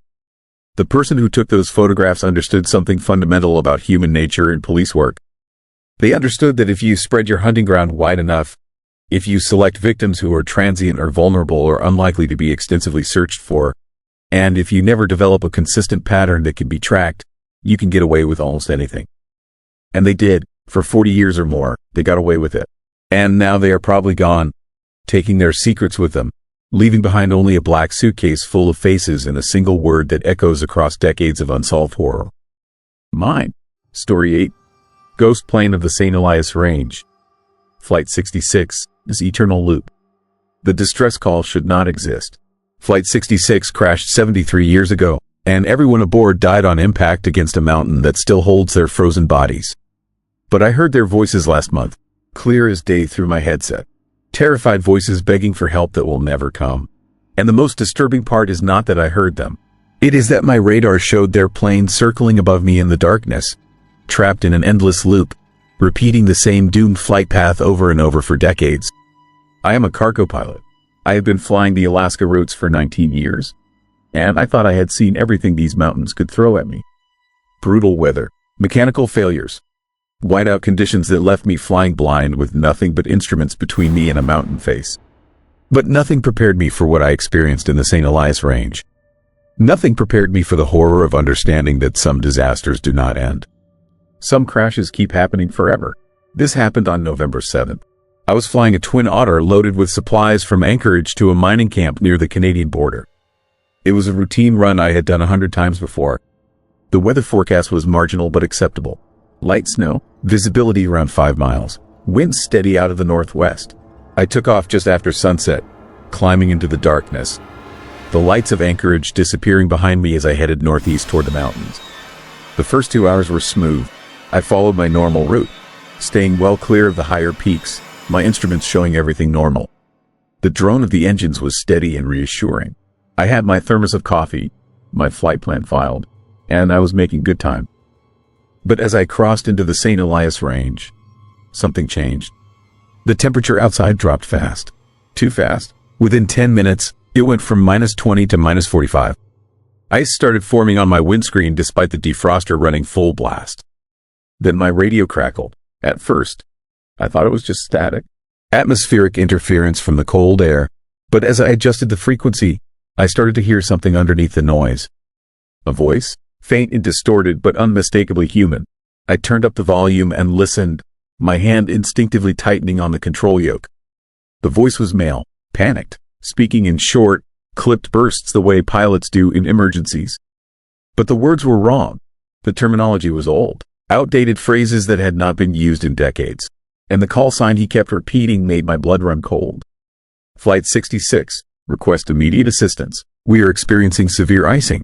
Losing altitude. Cannot maintain heading. Flight 66, does anyone copy? I keyed my mic and responded, asking for their position, their aircraft type, their souls on board.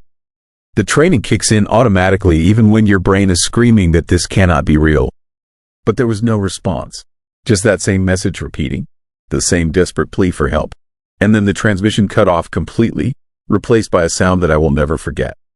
The sound of metal tearing, of wind screaming through a fuselage, of people screaming, and then silence. My hands were shaking. I checked my instruments, trying to stay focused on flying my own plane. And that is when I saw it on my radar. A return, another aircraft, about 15 miles ahead of me at my altitude, moving slowly. Too slowly, maybe 80 knots. No transponder signal, no identification, just a primary radar return showing something solid in the air where nothing should be. I radioed Anchorage Center and reported the contact. The controller came back sounding confused. He showed no traffic in my area. Nothing within 50 miles, but I could see it right there on my screen.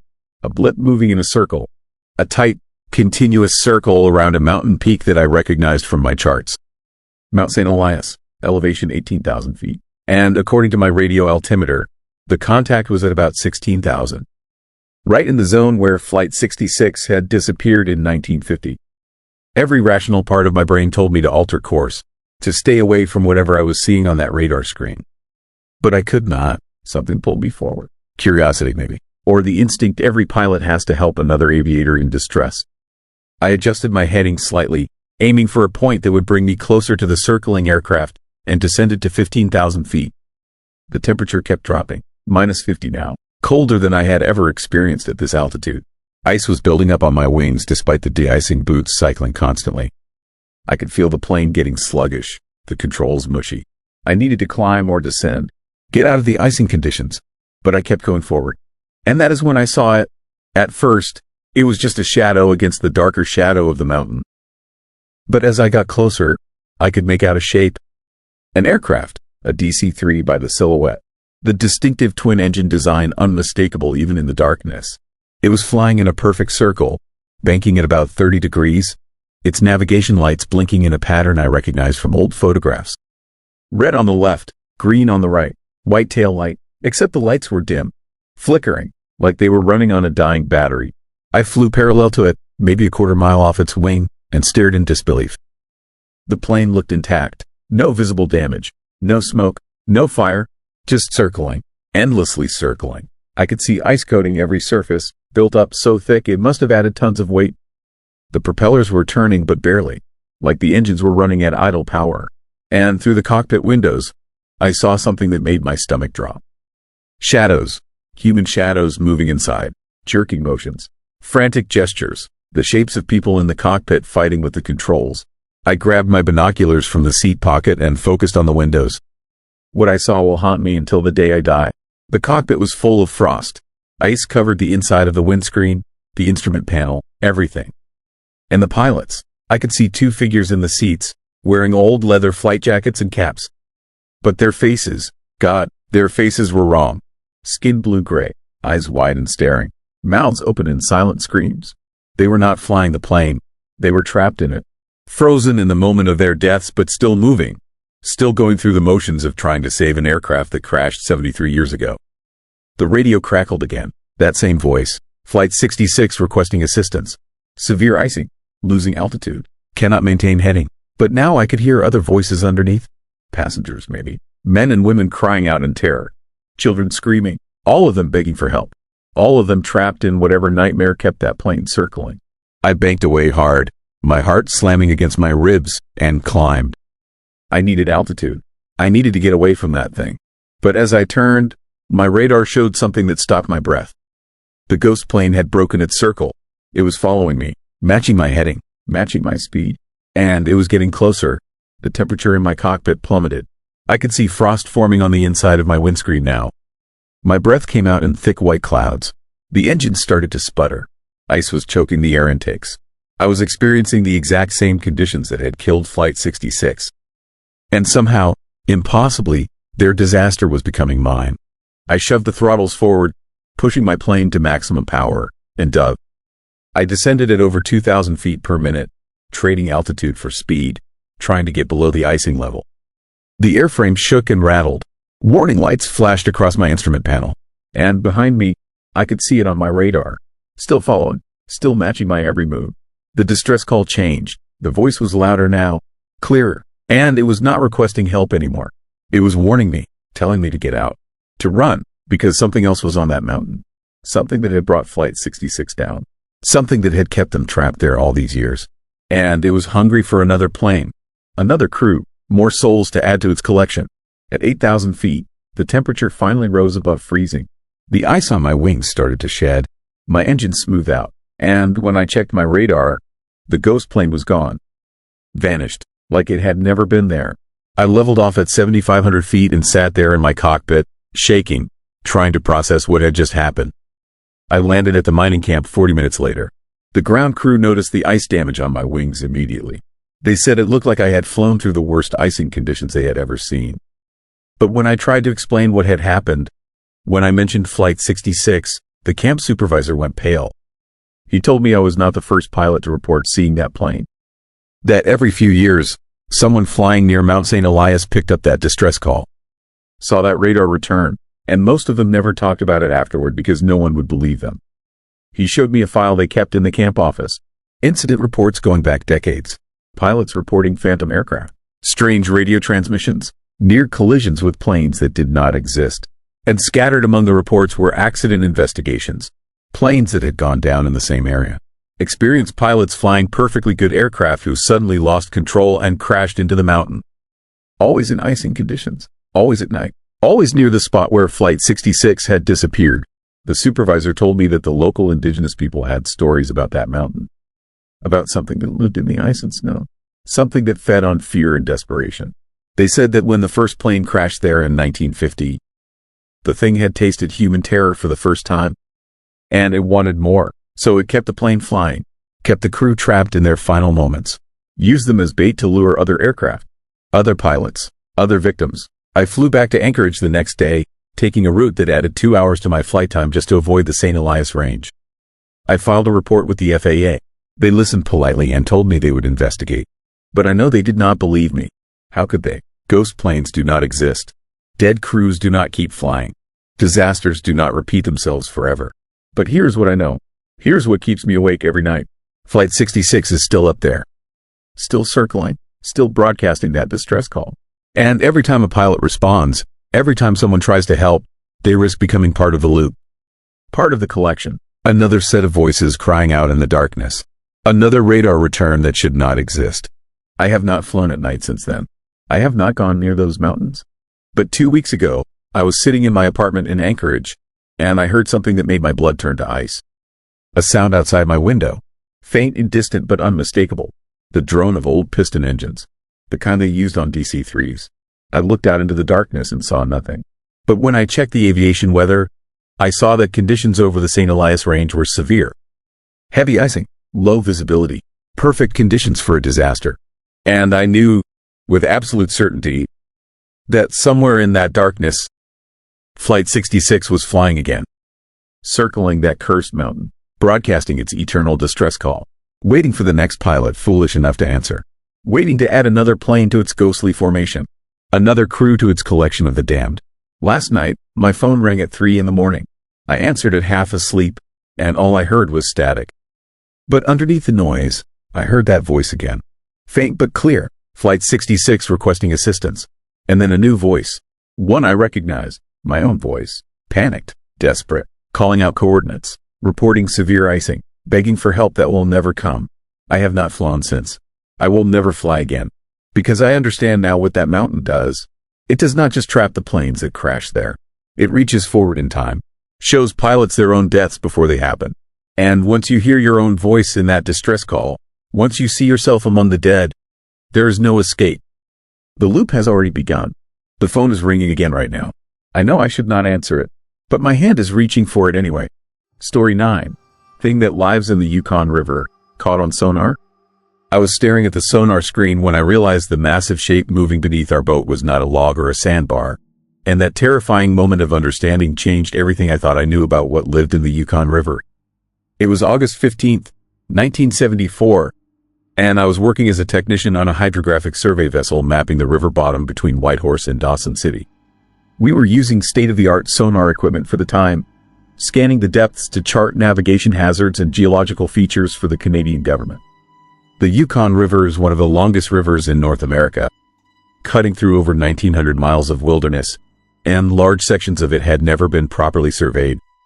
Our job was to change that, to create detailed maps of the river bottom that would help with shipping and resource management. It was supposed to be routine work, boring even, just endless hours watching sonar returns and recording data. But on that August afternoon, we detected something that should not have existed. Something so disturbing that our survey results were classified and our crew was told to never speak about what we found in the dark water beneath us. The Yukon River looks peaceful on the surface, wide and slow-moving, reflecting the sky like dark glass. But beneath that calm exterior, the water is deep and cold and murky, visibility dropping to zero just a few feet down. The river bottom is a maze of submerged trees, rocky outcrops, and channels carved by centuries of current. It is the kind of place where things could hide, where something large and ancient could exist without ever being seen by human eyes. The local indigenous people, the Tungsten, had stories about the river that went back generations. They talked about something that lived in the deepest pools, a creature they called the serpent, a massive water spirit that could capsize boats and drag fishermen down into the darkness. We had laughed at those stories. We were scientists with modern equipment, and we knew that legends were just primitive explanations for natural phenomena. But the Tungsten elders who lived along the river were not laughing. When they heard we were surveying the deep channel north of Carmacks, they told us to be careful, to show respect to what lived below, to leave offerings of tobacco on the water. We ignored them. The sonar contact appeared around 2 in the afternoon. We were running a grid pattern in a section of river where the depth dropped to over 60 feet, unusually deep for the Yukon. The sonar showed the expected features at first: the sloping river bottom, scattered rocks, the occasional submerged log. Then something else appeared on the screen, a shape, large and elongated, lying motionless on the bottom. My first thought was that we had found a sunken barge or a fallen tree, something solid and inexplicable. But when I adjusted the sonar resolution to get a clearer image, what I saw made my hands go cold. The object was biological. It had contours and textures that were organic, not manufactured.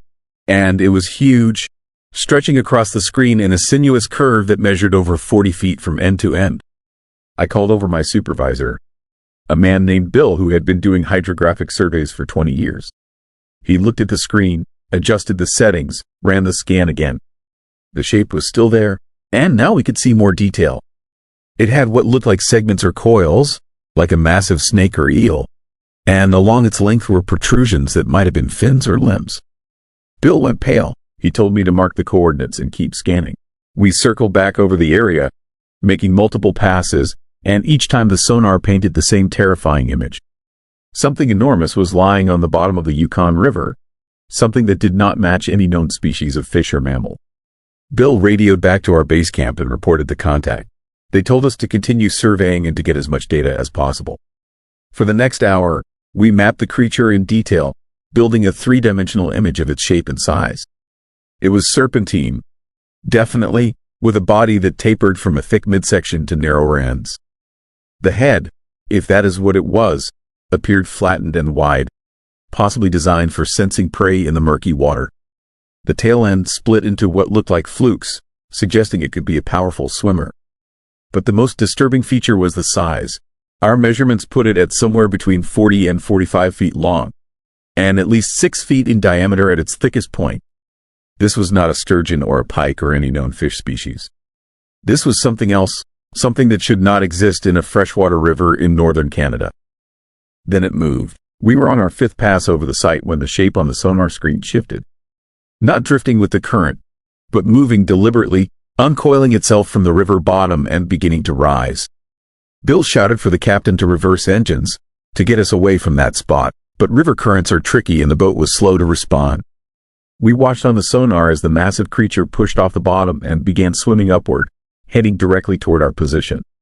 The depth gauge showed it rising fast, coming up from 60 feet, then 50, then 40. I could see its movement pattern on the screen, a powerful undulating motion that propelled it through the water with terrifying speed. At 30 feet deep, it leveled off and began circling beneath us, moving in a wide spiral that kept our boat at the center. We were being examined. Something huge and intelligent was studying us from below, deciding what we were and whether we posed a threat or represented prey. The water around our boat began to churn, disturbed by the creature, this passage, and I swear I could feel the displacement, the sense of massive weight and power moving through the depths.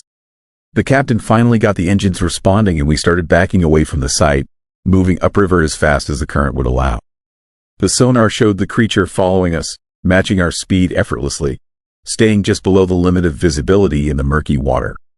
Then it did something that made everyone on the boat go silent with fear. It surfaced, not completely, not breaching like a whale, but enough that we could see the disturbance it created.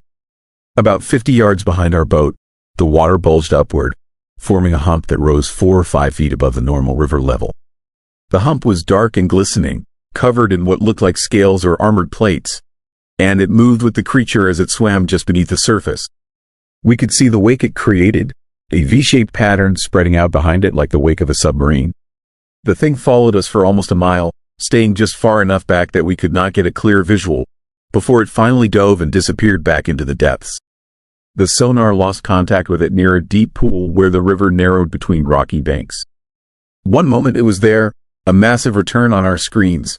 The next moment it was gone, vanished into the dark water like it had never existed. We reported everything to the survey coordinators when we got back to base camp that evening. They listened to our account, reviewed the sonar data, and then told us the survey of that section was complete and we would be moving to a different area the next day. Bill protested. He said we had just discovered an unknown species, possibly a relic population of something that was supposed to be extinct, and that we needed to investigate further, to get photos or video, to document this incredible find properly. The coordinators were not interested. They confiscated our sonar recordings, made us sign non-disclosure agreements, and warned us that discussing what we had seen could result in legal action and the loss of our jobs. The official explanation, when it finally came down weeks later, was that we had detected a school of large sturgeons swimming in formation, an unusual but not impossible occurrence. The measurements were dismissed as sonar artifacts, glitches in the equipment that had made a group of normal fish appear to be one giant creature. Anyone who knew anything about sonar knew this explanation was garbage, but it was the official position and we were expected to accept it. But the sightings did not stop. Over the years that followed, I collected reports from fishermen, barge operators, and other people who worked on the Yukon River. The stories were remarkably consistent and deeply unsettling. Commercial fishermen reported losing entire nets, the heavy nylon torn to shreds by something powerful moving through the water. Barge operators described hitting submerged objects that pushed back, that resisted being moved, that felt alive beneath their hulls. Sport fishermen talked about seeing massive shapes gliding beneath their boats in the deep pools, shadows that were too large and too purposeful to be logs or schools of fish. And there were the disappearances. Over the decades, people had vanished from the river without explanation. Fishermen who went out alone and never came back, their empty boats found drifting downstream. Swimmers who dove into deep pools and never surfaced. The official explanations were always drowning or hypothermia or accidents, but the locals knew better. They knew about Touch One, a serpent, about the thing that lived in the deepest parts of the river and occasionally took tribute from those who did not show proper respect. I went back to that section of river in 1998, 24 years after my original encounter. I was retired by then, but I could not let it go. I needed to know if the creature was still there, if what we had detected on sonar in '74 had been a transient visitor or a permanent resident of the Yukon River. I chartered a small boat with modern fish-finding sonar and spent 3 days searching the area where we had made the original contact. The river had changed over the years, the channels shifting, the depths fluctuating with seasonal variations. But the deep pool near Carmack's was still there, still dark and cold and ominous. On the afternoon of my second day, I got a sonar return that made my heart stop. It was smaller than the original contact, maybe 30 feet long instead of 40, but the shape was unmistakable. The same serpentine body, the same segmented appearance, The same powerful build designed for hunting in dark water. This was not the same individual creature we had detected in '74. This was offspring, proof that whatever lived in the Yukon River was breeding, that there was a population of these things lurking in the depths. I did not report my findings to anyone official. I knew what would happen. The data would be confiscated, I would be told to keep quiet, and nothing would change.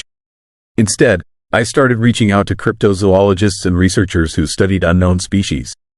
I shared my sonar data, my coordinates, my theory that the Yukon River harbored a relic population of something that was supposed to be extinct or that had never been properly classified. Some people were interested, expeditions were planned, but the thing about the Yukon River is that it is vast and deep, and the creature, whatever it is intelligent enough to avoid detection when it wants to. Multiple research teams have searched for Teslin as serpent over the years. They have used underwater cameras, advanced sonar, even attempted to collect environmental DNA from water samples. They have found suggestive evidence, anomalous returns on sonar, footage of large shapes moving in murky water, DNA sequences that do not match any known species in the database. But they have never gotten the definitive proof, the clear photograph or video that would force the scientific community to acknowledge what lives beneath the surface of that dark northern river. I am 76 years old now, and I think about that encounter almost every day. I think about the feeling of being circled by something massive and ancient, something that had lived in those waters long before Europeans arrived in North America, probably long before humans reached this continent at all. The Teslin people were right. There is something in the deep pools of the Yukon River, something that demands respect and occasionally reminds us that we are not the apex predators in every environment. I think about the people who have disappeared over the years, dragged down into the cold darkness by something we refuse to officially acknowledge exists. I think about the sonar image from '74, the way that huge serpentine shape had uncoiled itself from the river bottom and risen toward our boat with purpose and intelligence. Whatever it was, it knew we were there. It chose to reveal itself to us, and then it chose to disappear back into the depths where it could not be studied or captured or proven. That level of awareness suggests something far more sophisticated than a simple predator. It suggests a creature that has learned to hide, that understands the danger humans represent, that has survived for thousands of years by remaining in the shadows and the deep water where our technology and our skepticism protect it better than any camouflage could. The most chilling part is that the Yukon River is not unique. There are deep rivers and lakes all over North America where similar sightings have been reported for centuries. Lake Champlain has Champ. Lake Okanagan has Ogopogo. Dozens of other bodies of water have their own legends of massive serpents and unknown creatures. What if they are not legends? What if they are sightings of a relic population?